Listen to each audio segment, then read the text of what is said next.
बिस्मिल्लाहिर्रहमानिर्रहीम, अस्सलामु अलैकुम। अली सलमान जी टीवी के तमाम नाजरीन को जी स्पोर्ट्स में खुश आमदेद कहता है, जहाँ पीर से लेकर जुमेरात तक रोजाना रात 11:05 पर हम इस महफिल को सजाते हैं आपके लिए और बात करते हैं उस दिन खेले जाने वाले मैचेस या उस दिन से जुड़ी स्पोर्ट्स की खबरों के बारे में। आपके इल्म है कि एशिया कप में इस वक्त अफगानिस्तान और श्रीलंका की टीमों के दरमियान मैच खेला जा रहा है और श्रीलंका अब तक इस टूर्नामेंट में अनबीटन टीम रही है अपने ग्रुप में। यहाँ पहले बैटिंग करते हुए अफगानिस्तान ने मोहम्मद नबी की शानदार बैटिंग परफॉर्मेंस की बदौलत 169 रन स्कोर किए और श्रीलंका को इस मैच में जीतने के लिए 170 रन का हदफ दिया। आखिरी 2 ओवर्स में अफगानिस्तान ने जो है 49 रन स्कोर किए और जिस तरह आखिरी ओवर में वेलेगेदरा के 5 छक्के रसीद किए, मुझे याद आ गया कि आज 18 सितंबर है और 19 सितंबर को किंग्स में डरबन में युवराज सिंह ने स्टुअर्ट ब्रॉड के सामने 6 छक्के लगाए थे। तो ऐसा लग रहा था कि शायद एक आध दिन के फर्क से तारीख जो है वो दोहराने में अपने आप को कामयाब हो जाए, लेकिन बड़ी जबरदस्त बैटिंग डिस्प्ले का मुजाहरा किया मोहम्मद नबी ने और इस मैच को इंटरेस्टिंग बनाया। लेकिन यहाँ पे इस वक्त श्रीलंका की टीम जो है वो आड़े हाथों लिए हुए है और 17 ओवर्स के इख्तिताम पर 145 रन स्कोर कर दिए अब तक श्रीलंकन टीम ने 4 विकेटों के नुकसान पर।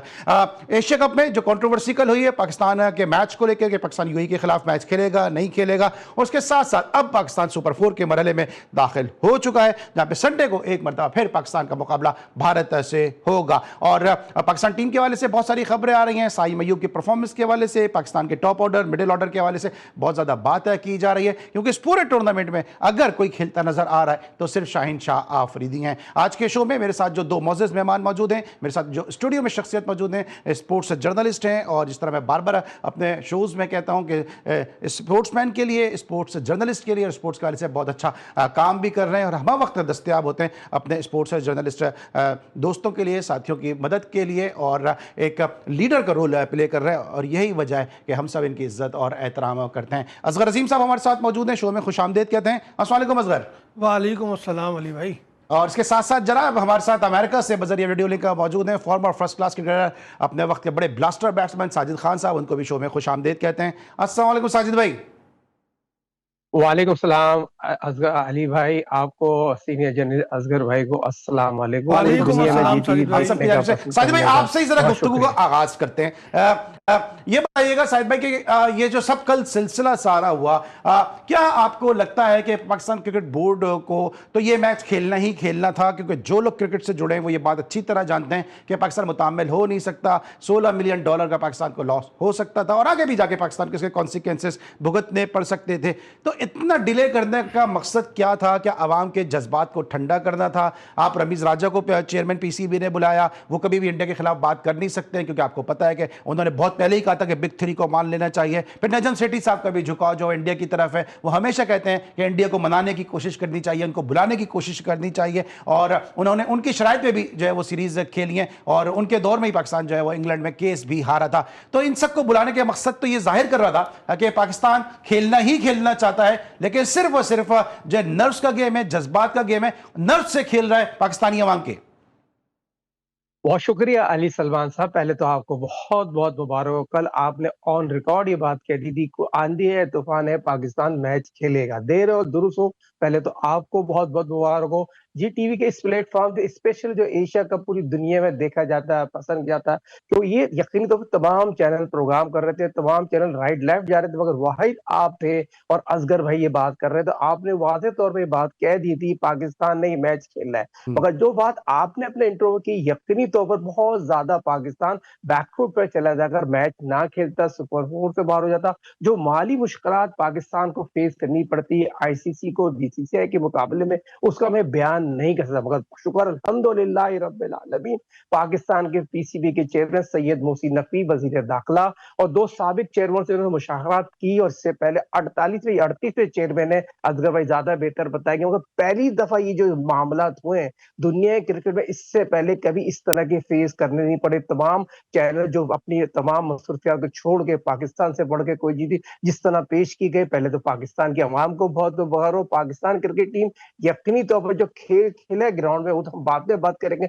मगर जीत पाकिस्तान की होगी। मगर बीसीसीआई जो आईसीसी को चला रहा है, हमने कितनी दफा इस प्लेटफॉर्म के तवज्जो को है, जो 27 कैमरे से जो मैच टेलीकास्ट होता है, कॉइन को क्यों नहीं दिखाया जाता, हेड और टेल क्यों नहीं दिखाया जाता? तो यकीनी तौर पर जो स्क्रिप्ट के तहत जो आईसीसी को बीसीसीआई चला रहा है, वो यकीनी तौर पर कामयाब तो होगा। 90 मैच एक बंदा मैच रेफरी कह रहा हो, इतना बड़ा मैच रेफरी, तो उनको मैच रेफरी जो बीसीसीआई ने बनाया ना, पहले तो उसको हटाना चाहिए। दूसरा, उनके कप्तान को जो यकीनी तौर पर आईसीसी को फौरी तौर पर नोटिस लेने, असल मुद्दा जो था, जो उनके कप्तान असगर भाई ने तमाम आईसीसी का रूल पढ़े होंगे, आपने रूल पढ़ोगे, आईसीसी का रूल यकीनी तौर पर हर चीज के अलग होते हैं, मगर ये चीज बताना जरूरी है, उनके कप्तान को आईसीसी को बैन कर देना चाहिए था। जो असल चीज है, उनके कप्तान ने जो प्रेस कॉन्फ्रेंस की है ना, वो आईसीसी उस के मुद्दे को खिलाफ नहीं की है, उठाया, मगर जिस मुद्दे को उठाना चाहिए था पीसीबी ने नहीं उठाया। असगर अजीम साहब, क्या लगता है आपको कि पाकिस्तान ने अपने कार्ड्स सही तरीके से खेले? क्योंकि मुझे वो शो याद आ गया मोइन अख्तर का, कि कहा, जिसको मैं थोड़ा तब्दील करके कहता हूं, कि कहा पाईक्राफ्ट का डर था, कहा पाईक्राफ्ट तो होगा।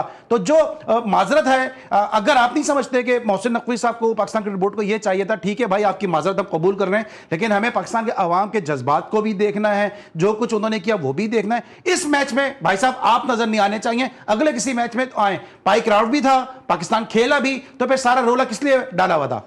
देखिए अली भाई, सबसे पहले तो मैं आपकी इजाज़त से अपने तमाम शायकीन को, तमाम स्पोर्ट जर्नलिस्ट को, और वो तमाम लोग जो जीटीवी को देख रहे हैं, जीटीवी की आवाज़ उन तक पहुँचे, उनसे एक रिक्वेस्ट करूँगा कि हमारे साथी, हमारे दोस्त मोहसिन रज़ा के लिए दुआए सेहत की आपसे दरख्वास्त है, क्योंकि आज उसकी तबीयत कुछ ज़्यादा बिगड़ी है और हम बड़े मतलब अंदर से दुखी हैं। हम आप सबसे अपील करते हैं कि मोहसिन रज़ा के लिए, जो कि साईं रज़ाउल्लाह के साहबजादे हैं, सीनियर स्पोर्ट जर्नलिस्ट हैं, उनके लिए सेहत की दुआ करें। आमीन आमीन। हम सब दुआ गो हैं कि अल्लाह ताला मोहसिन को जो है वो सेहत कामला अता फरमाए। और अचानक ही मोहसिन की जो तबीयत ख़राब हुई है, वरना हमारी जो असगर भाई की सरबराही में जो हमारी सिंध स्पोर्ट्स जर्नलिस्ट एसोसिएशन की टीम है, उसके बड़े वाइटल पार्ट हैं और बड़े फिट थे वो, और हमारे साथ मैचेस भी वो खेलते रहे। लेकिन हम दुआ गो हैं इस प्लेटफॉर्म से, असगर भाई ने जो अपील की है कि दुआओं में बड़ी तासीर होती है, कि किसी की भी दुआ किसी वक्त भी जो है वो लग सकती है। तो हम सब दुआ गो हैं कि अल्लाह ताला जो है वो मोहसिन को सेहत कामला अता फरमाए।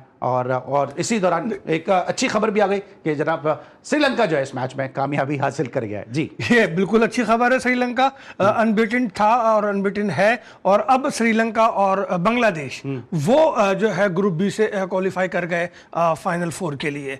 तो खैर, बात आपने जो की कि कल जो हालात हुए, देखिए अली भाई, मेरा शुरू से एक मौक़िफ़ था कि पाकिस्तान का केस कमज़ोर है और पाकिस्तान ने उस केस को मजबूत बनाने की कोशिश की। असल जो केस था, वो साजिद भाई ने बिल्कुल सही कहा, मैं पहले दिन से कह रहा हूं कि आर्टिकल 2.12 ये कहता है कि खेल के मैदान में, खेल के दौरान, खेल के अलावा कोई ऐसी बात नहीं कर सकते जो खेल के रूह के मुनाफी हो। अदरवाइज अगर आपने ऐसी कोई गलती की तो आपको सजा मिलेगी। आजम खान हमारे पाकिस्तानी क्रिकेटर है, पीएसएल में उन्होंने फ़लस्तीन का झंडा लगाने की कोशिश की बैट पे, आपने उनको बैन किया, उसके लिए जो है बाकायदा प्रेस कॉन्फ्रेंस की गई। इमरान ताहिर, उस पर जुर्माना हुआ, इसके साथ साथ उस्मान ख्वाजा को आपने बोलने से रोका, और इसके साथ जो है मोइन अली पे भी जुर्माना हुआ, क्योंकि वो खेल के रूह के मुनाफी अलग गज़ा पे बात करने चले गए थे। तो आईसीसी की जिम्मेदारी बनती थी कि वो फौरी तौर पर इस पर मुदाखलत करता। और जहाँ तक पाकिस्तान की बात थी कि देखिए, मैच के बाद, एक इवेंट के बाद एक रिपोर्ट सबमिट होती है, पाकिस्तान को भी एक रिपोर्ट सबमिट करनी चाहिए थी, और उस रिपोर्ट पे फिर जो है कार्रवाई होती है। लेकिन पाकिस्तान ने, चूंकि सामने इंडिया का मसला था और जो हरकत हुई थी वो जो एम्पायर था, हमारा रेफरी था, देखिए रेफरी का काम नहीं था, लेकिन रेफरी ने एक मैसेज कन्वे किया, सिर्फ उसने अपनी तरफ से नहीं कहा था, उसको उनके कप्तान और कोच ने कहा था कि हम ऐसा करेंगे, तो उन्होंने वो बात उसको कन्वे कर दी, लेकिन उसको कन्वे नहीं करना चाहिए था। बात बराह रास्त दोनों कप्तानों में होती तो ज्यादा बेहतर था।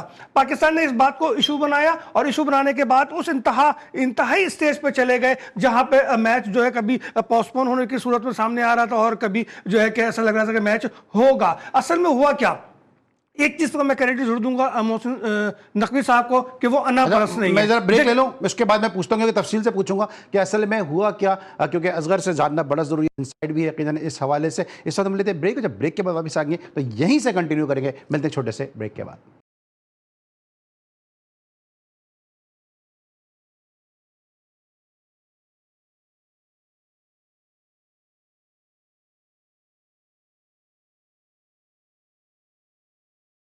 Welcome back after the break. और ब्रेक पर जाने से पहले कल के मामलात को हम डिस्कस कर रहे थे। असगर भाई कल के हवाले से अपने ख्यालात का इज़हार करते हैं। जी असगर, ज़रा बात अपनी कंटिन्यू कीजिएगा।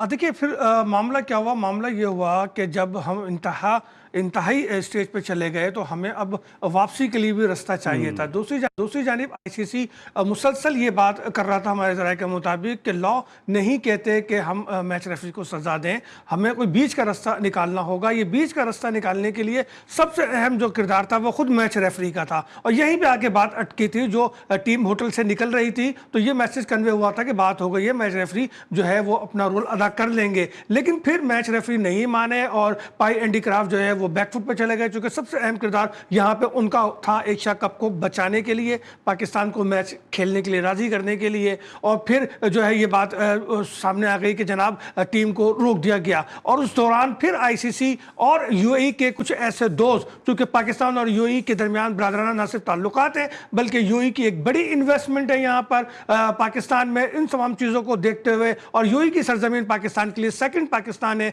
तो इन तमाम चीज़ों को देखते हुए यूएई के क्रिकेट बोर्ड के कुछ दोस्त बीच में पड़े और उन्होंने जो है मोहसिन नकवी साहब से बात की और कहा कि बीच का रास्ता निकलता है, हम खुद जो है आईसीसी से और मैच रेफरी से बात करते हैं। तो फिर बात में बीच जो रास्ता निकाला गया वो निकाला गया कि मैच रेफरी ने जो है वो माफ़ी और माजरत पे राज़ी हो गए और ख़ुद अपनी अना को कुर्बान करके वो सामने आए और उन्होंने कहा कि ठीक है, मैं जो है एक्सक्यूज़ करता हूँ ताकि ये क्रिकेट जिंदा रहे और क्रिकेट चलती रहे। इस बात को मोहसिन नकवी ने भी माना। और फिर मोहसिन नकवी साहब के लिए एक बात में बहुत ज़रूरी है कहना कि वो अनापरस्त नहीं है। जिस तरह से उन्होंने रमीज़ राजा को, जो कि माजी में उनके मुखालिफ भी रहे, उनके बयानात रिकॉर्ड पे मौजूद हैं, नजम सेठी को बुलाया, उनसे मुशावरत की, तो एक नई रीत भी डाली कि जब मुश्किल में हो, हालांकि वज़ीर-ए-आज़म ने उन्हें फ्री हैंड दिया था, तमाम हुकूमती इदारों ने, काबीना ने उन्हें फ्री हैंड दिया था कि आपका जो फैसला होगा हम उसके साथ हैं। लेकिन मोहसिन नकवी ने मुशावरत को तक़वियत दी और चूंकि मुशावरत सुन्नत नबवी से फैसले अच्छे होते हैं, तो रमीज़ राजा ने और नजम सेठी ने भी उनको वही मशवरा दिया जो कि पीछे दोस्त दे रहे थे। और यूएई से भी उनको जो मैसेज आ रहा था कि नहीं, हमें खेलना है, हमें क्रिकेट को बचाना है, एशिया कप को बचाना है। क्योंकि उससे सबसे बड़ा नुकसान क्या होता है अली भाई? सबसे बड़ा नुकसान ये होता है कि आइंदा फ्यूचर में पाकिस्तान को एशियन क्रिकेट काउंसिल की चेयरमैनशिप नहीं मिलती। जो दीगर मेंबरान थे वो नाराज हो जाते, जो दीगर ममालिक खेल रहे थे उनका क्या कसूर था? जिस तरह ये असगर अजीम बात कर रहे हैं, आपको लगता है कि पाकिस्तान क्रिकेट बोर्ड के जो चेयरमैन साहब के जो मुशीर हैं उनको जरूर पूछना चाहिए कि उन्होंने क्या मशवरा दिया कि बड़ी जल्दी पाकिस्तान ने डिसीजन ले लिया कि हम बाइकआउट कर देंगे। पाकिस्तान एक तंग गली में जाके फंस गया, क्योंकि हम सबको पता है, मैं फिर ये बात कह रहा हूं, कल भी मैं ये बात मुसलसल कह रहा था कि पाकिस्तान को ये मैच खेलना ही खेलना है। जब हमको कराची में बैठ के बात मालूम है कि पाकिस्तान को ये मैच खेलना ही खेलना है, तो क्रिकेट बोर्ड के ऐवानों में जो लोग बैठे हैं, जो पावरफुल लोग बैठे हैं, उनको नहीं पता था कि फौरन स्टेटमेंट दे दिया कि हम मैच नहीं खेलेंगे, मैच का बाइकआउट करेंगे। फिर कौन सी फतह हासिल हुई है कि एंडी पाइक्राफ्ट तक को तो आप मैच से हटा नहीं सकें। कम से कम यही कर देते कि पाइक्राफ्ट को कहते कि इस मैच से को आप छोड़ दें, अगले मैच में आप आ जाइएगा, क्योंकि यहां में हमारी जो अवाम है उसको भी हमें जवाब देना है। देखिए, बहुत इंपॉर्टेंट हर चीज को असगर अजीम ने किया, सर सीनियर जर्नलिस्ट बहुत तफसील से कर। हमने अपने सुबान को और असद को बनाया। सुबान जो पाकिस्तान के सीईओ को हमने बनाया, आज पाकिस्तान के बहुत बड़ा नाम है, वो यकीनी तो वो बड़ा अहम रोल है। हमने समी बंदी को बनाया, 10 साल आईसीसी में जाकर उन्होंने काम किया। असद यकीनी तौर पर बहुत ही ग्रास रूट लेवल से है, कराची से उनको हमने बनाया, मगर वो कहाँ है, रोल पे नहीं है। मगर बात क्या हो रही है, सैयद मोहसिन नकवी साहब को मैं क्रेडिट इसलिए देता हूँ, पीसीबी के चेयरमैन ने पाकिस्तान से बढ़ के कोई चीज को नहीं देखा और पाकिस्तान के दो साबिक चेयरमैनों को बुलाया, जिस तरह आपने कल भी इंट्रो में और आज भी इंट्रो में तमाम चीज को बताया। उन दोनों की पोजीशन क्या थी, जो अपने क्रिकेट बोर्ड के दौर पे क्या रोल प्ले करते, मगर सबसे बढ़ के पाकिस्तान थी। उन्होंने तमाम चीज को भुलाकर पाकिस्तान को देखा और पाकिस्तान की इन चीजों को बुलाया। मगर यहाँ पर जैसे असगर भाई बात कर रहे हैं ना, देखिए सुभान बड़ा इंपॉर्टेंट बंदा था, सीईओ रहा, आज दुबई में जाकर जो रोल प्ले कर रहे हैं ना, इससे पहले ऐसे लोगों की खिदमत का फायदा लेना चाहिए था, डंके की चोट पे। मगर पाकिस्तान क्रिकेट बोर्ड में जो लोग बैठे हुए हैं, क्या नियाजी की बात करूं, जो भी लोग बैठे, सेक्रेटरी लेवल के लोग बैठे, उनको आईसीसी के जो रूल के बारे में, जो लीगल टीम के बारे में वो चीजें नहीं पता। कहां तक बात पहुंच जाएगी, यहां तक पहुंच जाएगी जो यकीन तो मैंने आपको मुबारकबाद क्यों दी,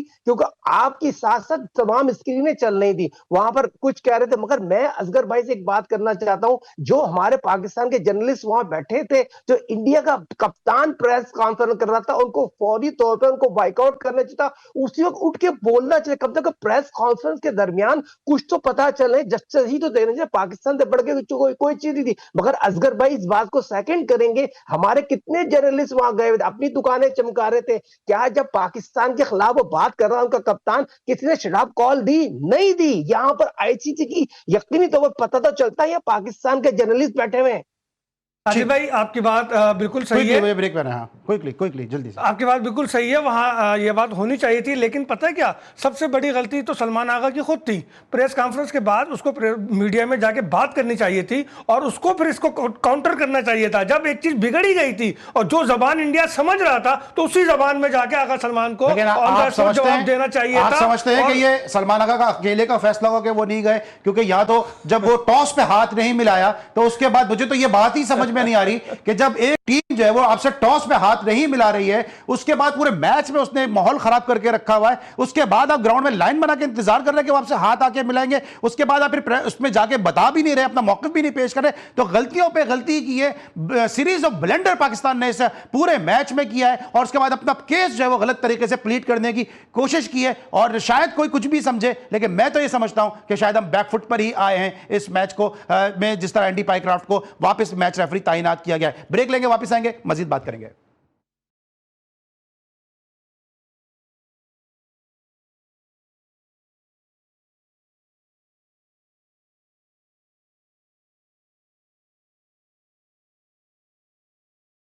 welcome back after the break. और ब्रेक पर जाने से पहले हम डिस्कस कर रहे थे पाकिस्तान इंडिया के मैच में जो कंट्रोवर्सी सामने आई है। लेकिन जहां एक तरफ कंट्रोवर्सी सामने आई है, वहां पे हमारी अपनी परफॉर्मेंस भी अच्छी नहीं है। और बार बार साजिद खान साहब ये बात कहते हैं, इसका तस्करा करते हैं कि साइम अयूब इनका शागिर्द है। 6 मैचेस में से 4 इनिंग में वो 0 पर आउट हुआ, 3 मरतबा मुसलसल 0 पर आउट हुआ। और जो 4 इनिंग में उसने 6 मैचेस की जो 4 इनिंग के अलावा जो उसने 2 इनिंग्स खेली हैं, उसमें 11 और 17 उनके रन हैं। तो साजिद खान साहब जरा बताइएगा कि जिस तरह हम बार बार ये मीम्स भी बन रही हैं कि वो सईद अनवर बनने चला था, सईद अजमल बन गया, वो बैट्समैन था, बॉलर बन गया। देखिए, बहुत इंपॉर्टेंट ऑन द स्क्रीन ये प्रोग्राम में ऑन द रिकॉर्ड मौजूद है। हमने और असगर भाई ने पिछले प्रोग्राम में ऑन बात ये कही थी, हमने साइम अयूब को बहुत आराम से मशवरा दिया था। देखिए, साइम अयूब जो as a cricketer coach top and बात करो, बॉडी से बहुत दूर खेल रहे हैं, बॉडी के अवे तो खेले, ठीक है, हमने उसको कोचिंग की, अर्ली स्टेज पे कोचिंग की। अब तो Saim Ayub world brand player बन गए, मगर उनको अपने आप से लड़ना पड़ेगा, अपने आप से। कल भी हमने पिछले प्रोग्राम में असगर भाई ने हमने बोला था, आप बॉल को हाथ से निकलने के बाद बैट के दरमियान खेलने का माइंड बनाए। वो पहले ही चले आते हैं, कोई इतनी। तो सर सब ये बातें तो वो करेगा ना जो बॉल को देख के शॉट खेलेगा। आपने पाकिस्तान को मशहूर इसलिए किया गया, वो नो लुक शॉट खेलता है। 9 लूक पे तो उसको मिले ही नहीं ना बॉल ना, बॉडी से। आप मुझे बताइए, थर्ड बैंड में हाथ पे चले गए, पॉइंट पे घुमरा के हाथों वो आउट हो रहा है, बॉडी से इतनी दूर खेल रहा है। किसी ने नहीं बोला साइम को बॉल बॉडी पे तो आने दो। तो अली भाई साइम को फिर अपना साजिद भाई साइम को फिर ले आए ना, टैलेंडर में खिलाएं उसको लाके, बॉलर खिलाएं, शाहीन को ऊपर नंबर पे लाके खिलाएं उसको, शाहीन को ऊपर कर देते भाई, शाहीन को कर दे। एक बात मेरी सुन ले, साइम अयूब को आप नीचे लेके आ जाए, फकर को ओपन करा दें। साइम अयूब ने जो इनपुट डाला ना बॉलिंग से, देखें हमें यहाँ साइम को ड्रॉप नहीं करना। साइम ने आउटस्टैंडिंग बॉलिंग की है। बॉलिंग मसला ये नहीं होता, मसला ये होता कि एक प्लान होता है, अगर इस तरीके से प्लेयर अपना किरदार चेंज कर लेगा ना, तो फिर सारा प्लान और पूरी टीम का इसी की तैसी हो जाती है, टीम का बड़ा गर्क हो जाता है। और यही हो रहा है इस टीम के साथ कि जिसका जो काम है वो काम कर ही नहीं रहा है। मैं साइम के साथ साथ हसन नवाज की भी बात करूंगा अली भाई, 6 मैचों में 45 रन है साहब के, कोई उसकी 25 नहीं है, कोई 50 नहीं है। अली भाई देखें, ये बहुत इंपॉर्टेंट है, प्लान दे कौन रहा है? कोच कप्तान के काम है। 120 बॉले 10 ओवर आप मैडिन खेलेंगे, फिर आपके बल्ले नहीं उठेंगे, फिर आप इंडिया जैसी टीम को हरा रहे चले, ऐसे थोड़ी टीम जीती जाती है। कप्तान तो हमारी टीम को कोई है ही नहीं ना। लेकिन एक बात और साहब, एक मिनट असर पे आता हूं, ये सर हम फिर मैं बात करूंगा, फिर मैं बात करूंगा कि हमारे जो बैटिंग कोच हैं इनका क्या रोल है। क्योंकि क्या हमारे बैटिंग कोच ने कभी, चल इंटरनेशनल तो उन्होंने खेली नहीं ना, कभी उन्होंने पीआईए हबीब बैंक के मैचेस खेले, वो टेंशन वाले मैचेस खेले, कभी कराची लाहौर के मैच खेले? वो तो बेचारे हैदराबाद से विकेट कीपिंग करते रहे, तो उनको खुद क्या पता कि प्रेशर में कैसे बैटिंग करेंगे, वो क्या सिखाएंगे? देखिए वो यकीनी तौर पर हमने कितनी दफा कहा, वो थ्रो डाउन की प्रैक्टिस कराते हैं। बैटिंग कंसल्टेंट एक पाकिस्तान की बुनियादी तौर पर बहुत बड़ी रीढ़ की हड्डी होती है। पाकिस्तान के 100 टेस्ट खेल गए, वो बैटिंग कंसल्टेंट नहीं बने। यकीनी तौर पर वो बच्चा जो है थ्रो डाउन कराता था, इस्लामाबाद से खेलता उनको कराता रहा, उसको बैटिंग कंसल्टेंट बनाया। रोल पे कहाँ नजर आ रहा है पाकिस्तान की? मुझे बताइए, कहीं बैटिंग समझाते हुए नजर आया? किसी ने ये बताया आप चौके छक्के की क्रिकेट होती है? आप मुझे बताइए, चौके छक्के से कौन क्रिकेट खेलता है? जब तक सिंगल डबल पे आप निकलेंगे, चौके छक्के खुद लगेंगे। सिंगल लेना तो बोल रहे हैं असगर भाई, होंगे। ये बात हम कर रहे हैं, बात हम कर रहे हैं क्रिकेट का, बैटिंग का बेड़ा गर्क तो हमने खुद किया। कभी हम शाहिद असलम को बैटिंग कोच बना देते हैं, कभी हम जो है वो हनीफ मलिक को बना देते हैं, और इसमें इन दोनों का कसूर नहीं है, क्योंकि इनको तो क्रिकेट बोर्ड लगाने वालों का इनका कसूर है। वापिस जरा साइम की तरफ आते हैं। क्या आपको लगता है कि आपने, हमने, मीडिया ने, अवाम ने वक्त से पहले इनको स्टारडम दे दिया है? बिल्कुल ऐसा ही है। हमारे यहाँ तो ये कल्चर है कि 2 इनिंग 1 इनिंग खेल ले, हम उसको सर का ताज बना लेते हैं, और जब वो 6 इनिंग में नाकाम हो जाए तो हम उसको जमी बोस कर देते हैं। आपको याद है अभी वसीम अकरम ने जो बयान दिया था सलमान अली आगा के लिए, तो मैंने इसी प्रोग्राम में कहा था कि वसीम भाई इतनी जल्दी ना करें, आप जितने जल्दी ऊपर लेके जाते हो उतनी नीचे आप उसको पटक भी देते हैं। तो भाई सलमान अली आगा हैं, साइम हैं, हसन नवाज हैं, साहबजादा फरहान हैं, या खुशदिल शाह हैं। बात यह है कि मजमूई तौर पर देखा जाए तो यहाँ तो फखर जमान भी वो परफॉर्मेंस नहीं दे पा रहे जो उनको देना चाहिए था। फखर जमान के अगर T20 के अब रेट उठा के देख लें तो 31% वो 9 रन 8 रन 11 रन पे आउट होते रहे। अच्छा, तो अब बाबर आजम के लिए आवाजें उठने लगी हैं। मिकी आर्थर ने भी कहा कि बाबर आजम को इस टीम में होना चाहिए, लेकिन उनके दौर में भी हम आयरलैंड से हारते रहे, उनके दौर में भी हम यूएसए से हारते रहे। देखिए, हारना मैं मानता हूं उनके दौर में वो हारते रहे, लेकिन बाबर आजम सिर्फ अपने स्ट्राइक पे अगर तवज्जो देके बेहतर कर लेते और मैच विनिंग इनिंग्स खेलने लगे तो फिर हम उससे बड़ा प्लेयर हमारे लिए और कोई नहीं है। और अगर रिकॉर्ड के हिसाब से बात किया जाए और अगर मेरिट पे बात की जाए इस टीम को देखते हुए, इस टीम के कप्तान को देखते हुए, तो फिर मैं भी यही कहूंगा Babar Azam is the best. आपको क्या लगता है शाहिद भाई? देखिए बहुत इंपॉर्टेंट बात है कि आपने सबकी बात की, आपने फिर हारिस को छोड़ दिया। हारिस को कौन समझाएगा? मैं हमेशा एक बात करता हूं, हमेशा पाकिस्तान के विकेट कीपर टीम की रीढ़ की हड्डी होती हैं। हारिस पिछले 2 मैच से जो शॉट मार रहे हैं, किसने उसको बताया? ये आप मुझे बताइए किस बॉलर को शॉट मार रहा है? सर, तो फिर उसका भी तो केस साइम वाला है ना, उसका भी केस साइम वाला है ना। साइम रन नहीं कर रहा, आउट कर देता है, हारिस रन नहीं कर रहा, स्टंप अच्छे कर देता है। आप मुझे बताइए, दीवारों को सर मारेंगे, इस तरह के विकेट कीपर आप सिलेक्ट करेंगे, इस तरह के लड़के टीम के साथ खेलेंगे जिनको हीरो बनने का शौक ना हो। मुझे आप भी, अल्लाह ने आपको मौका दिया है, इंडिया को आप मैच हरा सकते हैं, बॉलिंग आपकी मैच जिता सकती है। जैसे शाइन ने आउटस्टैंडिंग कारकर्दगी दिखाई है, हारिस ने इनपुट डाला है, फिर अबरान ने जिस तरह वर्ल्ड क्लास बॉलिंग की है। देखें, बॉलिंग आपकी बहुत अच्छी है, मगर बैटिंग यकीनी तौर पर आपकी बुनियाद है। बैटिंग आपकी कहां पर है? 50 करके जो आउट हो गया, जो पाकिस्तान का सबसे ज्यादा 100 ज्यादा 2020 खेले फकर, जो यकीनी तौर पर कभी चलते हैं कभी जीरो करते हैं। क्या फकर जो इस पे आउट हुए कि मैनेजमेंट ने उसको नोटिस लिया, किसी ने उसको बोला, किसने शटअप कॉल दी, या आप जब सेट हो जाते हैं सेट हो के अपने लिए कितने असल में साजिद भाई होता ही था कि माजी में कप्तान का एक भरम होता था, कप्तान का एक नाम होता था, वो अगर आंखें भी दिखाए तो उसके साथी जो है उसकी तरफ मुतवज्जो हो जाते थे। जरा ब्रेक लेते हैं, फिर वापस आते हैं, जरा इस मौजू को फिर यहीं से कंटिन्यू करते हैं। मिलते हैं एक छोटे से ब्रेक के बाद।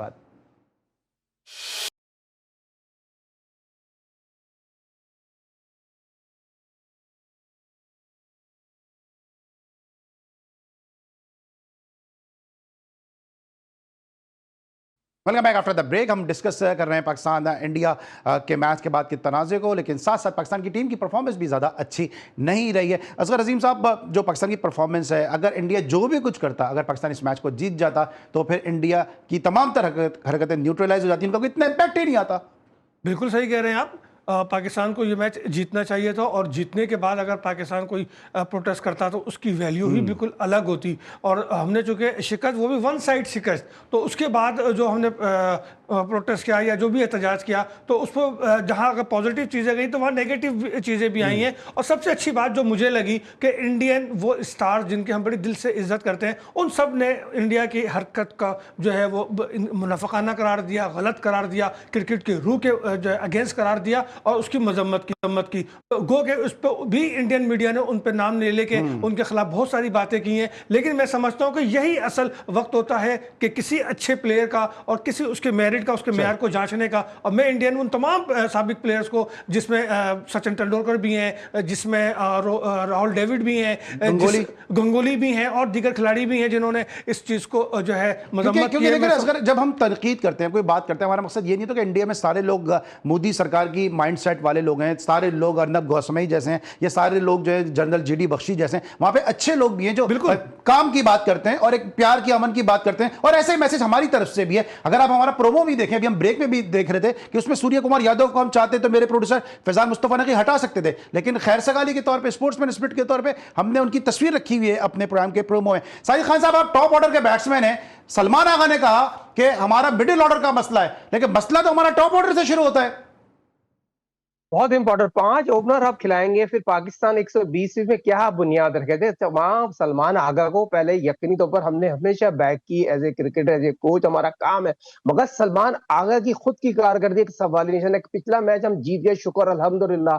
उस मैच में पूरे बुझे रहे, कप्तानी उस तरह की नहीं की जिस तरह की आपको करना चाहिए था। साइम को इतना लेट लेके आया, उस तरह की खुद की बैटिंग, स्वीप मार के आउट हो रहे, पहले रन तो बनाओ, स्वीप यकीनी तौर पर मारते हैं। सलमान आगा का मुझे कुछ समझ भी नहीं आ रहा, माइंड मुझे कुछ उदाद लग रहे हैं। उनको उस चीजों को भुला के तमाम चीजों क्रिकेट में फोकस, जहां जिस टीम में 5 ओपनर हो और मिडिल ऑर्डर जो स्कोर बोर्ड चलाना नया जानते हो, जिनको सिंगल डबल नजर आता, उस लड़के को आपने सुपरस्टार बना दिया, रीढ़ की हड्डी बना दी। उसको तो पहले ये बताओ भाई, तुझे छक्का नहीं मारना है, सिंगल डबल तो करो। उसको सुपरस्टार बना रहे हैं, वहीं के वहीं आउट हो रहा है। 3 मैचों में 4 मैचों में वो लड़का वहीं के वहीं आउट हो गया। कोई कहने वाला है, कोई समझाने वाला, इनसे बात करने वाला। 11 ओवर जब मैडिन खेल जाओगे, फिर आप तबको रखोगे 25 करोड़ आवाम को कोई खुशियां देंगे, और खुशियां कब दोगे? कुछ ग्राउंड में सर, हमें जो खुशियां हैं हमारी फोर्सेस ने दे दी हैं। वो सूर्य कुमार क्रिकेट से खुशियां देते रहे क्योंकि उनकी फोर्सेस ने दी। असगर मैच के ऊपर आना है, जो पाकिस्तान, जो अब से थोड़ी देर पहले मैच हुआ श्रीलंका का और अफगानिस्तान का, और इसमें 170 रन का हदफ मिला था। इस मैच में क्या हुआ, जरा इस मैच की समरी पे एक निगाह डालते हैं कि जहां पे अफगानिस्तान को इस मैच में शिकस्त हुई और इस टूर्नामेंट से अफगानिस्तान, जो भारत की बी टीम है, वो बाहर हो गई है। क्या रहा इस मैच में, जरा एक नजर समरी पे, दोनों मौजूद मेहमानों से बात भी करते हैं। असगर भाई, समरी भी आप पढ़ दीजिएगा और बता भी दीजिएगा क्या हुआ। पढ़ ले सर, ये बहुत बहुत अच्छा है बी टीम। असगर भाई, बताएं क्या हुआ इस मैच के अंदर, समरी भी आप पढ़ दें और बताएं भी जरा। देखिए, अब मैच के हवाले से तो बड़ा वाज़ेह था, श्रीलंका को ये मैच जीतना था, और मेरी आई साइड इतनी अच्छी 169 रन किए जनाब 8 विकेटों के नुकसान पे अफगानिस्तान ने। नबी ने 60 रन की इनिंग खेली, जिसमें 5 छक्के आखिरी ओवर में उन्होंने वेले लागे को हिट किए हैं, और इसके बाद फिर कुशाल मेंडिस के 74 रन की बदौलत, 26 रन कमेंडो मेंडिस के रन की बदौलत जो है वो मतलूबा टारगेट 4 विकेटों के नुकसान पर हासिल करते हुए 6 विकेटों से कामयाबी हासिल की, और अनबीटन रही है असगर भाई श्रीलंका इस टूर्नामेंट में अब तक। अब बिल्कुल श्रीलंका ने मतलब मुझे जब एशिया कप से पहले इस बात की बिल्कुल भी उम्मीद नहीं थी कि श्रीलंका जो है वो अनबीटन रहेगा, लेकिन इसने जो अभी पास्ट जो उसने सीरीज़ खेली है, उसमें भी इसकी होम सीरीज़ में भी परफॉर्मेंस अच्छी रही, जिसके बाद हमने ये देखा कि आज एशिया कप में भी ये अनबीटन रही। और जिस तरीके से अनबीटन रहकर इसने बकौल अली भाई के इंडिया की बी टीम को बाहर किया, और एशिया की सेकंड बेस्ट टीम यानी कि इंडिया की बी टीम को बाहर किया है, तो मैं समझता हूं कि बिल्कुल सही इंसाफ किया श्रीलंका ने, और बहुत शानदार तरीके से ये जीते हैं। दोनों मैंडेस इसके मैच पे हावी रहे, गो के एक वक्त ऐसा भी आया कि रन रेट बढ़ता हुआ नजर आया, लेकिन कहते हैं ना कि अगर आप तहम्मुल से खेलोगे, मेरिट पे खेलोगे, तो जीतोगे, स्कोर चाहे जितना ही क्यों ना हो। यही कुछ हमें भी करना चाहिए अली भाई, हमें भी अपनी लाइन को हम तो नहीं, हमें अपनी लाइन बेहतर करनी है। और मैं कल मोहसिन नकवी साहब ने एक बात की है, और पहली बार उन्होंने कहा है मीडिया पे आके कि वो टीम के पोस्टमार्टम करेंगे, और टीम में जो सही नहीं है उसको हम मुतबादिल करेंगे। मैं एक जुमला कह दूं सिर्फ कि मोहसिन साहब, टीम को बाद में देखना या आकिब जावेद से जान छुड़ा दो। ठीक है, लेकिन पहले भी वो सर्जरी की बातें करते रहे, उसके बाद ऑपरेशन थिएटर से मरीज को वापस बुला लिया बगैर सर्जरी किए। साजिद खान साहब, आखिरी मेरा आपसे सवाल है कि जो आज मैच हुआ, उसमें आपको लगता है कि वेले लागे जैसे नौजवान खिलाड़ी को आखिरी ओवर देना, और फिर मोहम्मद नबी ने इस तरह चार्ज किया, ये थोड़ा सा मिसकैलकुलेशन हुई है श्रीलंकन टीम से, जिससे यहां पे अफगानिस्तान को मैच में वापस आने का मौका मिला था? देखिए, खेल की खूबसूरती है, तो बहुत अच्छा लगा। श्रीलंका मैच जीती, अफगानिस्तान मैच जीती, गरूर का सर टूटा राशिद खान का, जो यकीनी तौर पर भी जमालों को काम करते रहे, मगर क्रिकेट पे फोकस लेकर पूरे एशिया कप में ऑफ कर रहा है पाकिस्तान। पूरे टूर्नामेंट अंपायर से लड़ते रहे वो, अभी फैसल आफरीदी से भी लड़े।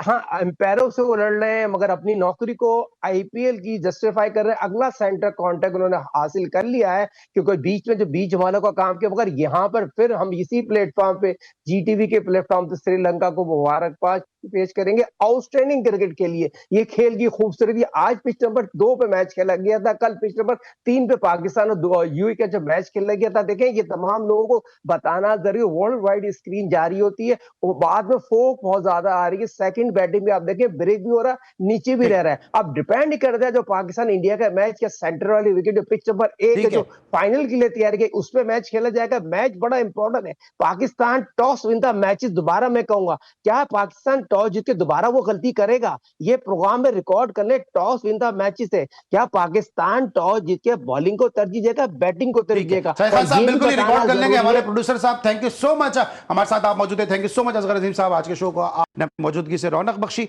कल आपके साथ इस शो में ज़ारा शफी इस शो को होस्ट करेंगी। मुझे संडे तक के लिए इजाजत दीजिए, अपना बहुत ख्याल रखिए, अल्लाह हाफिज़।